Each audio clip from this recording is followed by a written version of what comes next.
doing, YouTube? Matt Massa Beer Reviews, back with a little bit of Hot Butcher up in his piece. Yeah, a little post-rainy outdoor hopeful goodness beer reviews in the form of their maximum MPG. Miles per hour? I don't know what that means. It's a Citra, Mosaic, Simcoe, and Strata Hop Double India Pale Ale coming at 6%, or no, 8, sorry. 8%. It's hard to read. Anyway, 8% alcohol by volume, double IPA. They talk about candied orange, wafting greens, and tropical fruit on this sucker. So let's crack into this. Yes, we're doing a little bit of outdoor reviews. Post-rain, it's my favorite time to actually do a review because the bugs are not around. You can hear the birds. They're going crazy. This is strapped to the back of my mower. That's what this deck is right here. This is my John Deere mower right now. So, yeah. Mower reviews. Massive. Here, I'll prove it. There you go. I can't move this guy. There we go. Let's do that. There we go. Now we can move everything. Massive mower reviews. So how about that? Anyway. I don't even know why you guys might show you the mower. I don't know why you watch either. But what does that look like? Looks like haze, baby. Got all the haze or belong to us. Rich, dark. Looks like a double IPA. Doesn't come off as like a itty bitty kind of like single jammer. It has this density to it, this richness to it, this darkness to it. So definitely foots the bill as something that looks like a big old double IPA. Oh, proper glassware. You should look at that. So it's good nose.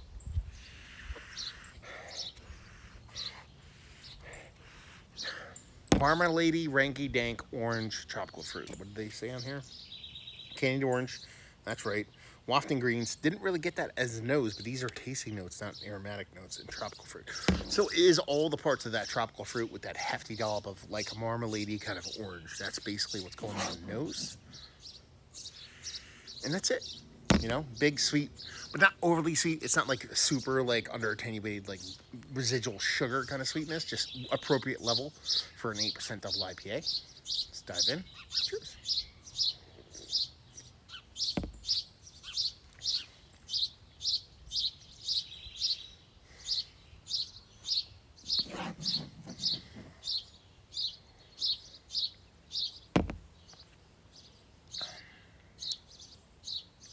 That's like creepily drinkable.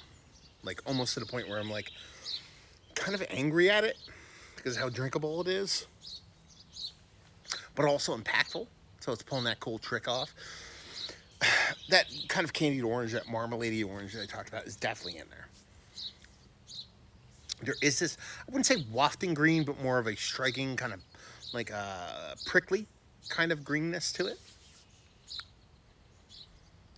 And the mouthfeel's really nice. It's not like super water nerdy kind of mouthfeel, but it has this like super lush, soft kind of mouthfeel to it that's the thing that makes it like creepily drinkable. Because with the way mouthfeel comes off, even though the fruit portion of the show definitely brings this kind of like rich boldness to it, it still comes off drinkable. It still comes off very much like something that you can just like clang a can back and just be like, I just ripped like 4 cans of these and now I'm in trouble kind of thing. So yeah, I like this quite a bit. What else?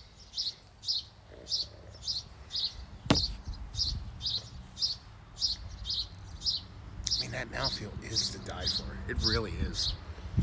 Really nice. Soft, creamy, but it lets that kind of big, bold meaningfulness kind of pop through. Yeah, that I would call it marmalade orange. They call it candied orange. Pretty much the same thing. That fluttering, prickly kind of green floating around. And that generic tropical fruit. I mean, this is probably one of the ones that, like, when they talk about the tasting notes on here, I'm not going to say I agree with most of them. If not all of them, but this is probably the closest to where they've nailed it, I guess, tasting notes wise. For me, the only thing I would change would be that kind of like wafting greens. It's more of a prickly. Wafting to me is like a fluttering, soft kind of green floating around. It's like, while it's not aggressive, it's like what's that what's the Marvel, the female version of Wolverine? What's her name? I forget her name, but the one based in movies where like Wolverine has the 3 claws and he just bludgeons you. Then there's the female version that was in the movie that was like that. That's how the green kind of comes off for me. It's more of that kind of quick, striky, kind of like super fast kind of thing. Hopefully that makes sense. Listen, you're watching a beer reviewer. You probably like Marvel movies, or well, I guess X-Men is Marvel, right? I don't know. I'm not that guy, but I try to be.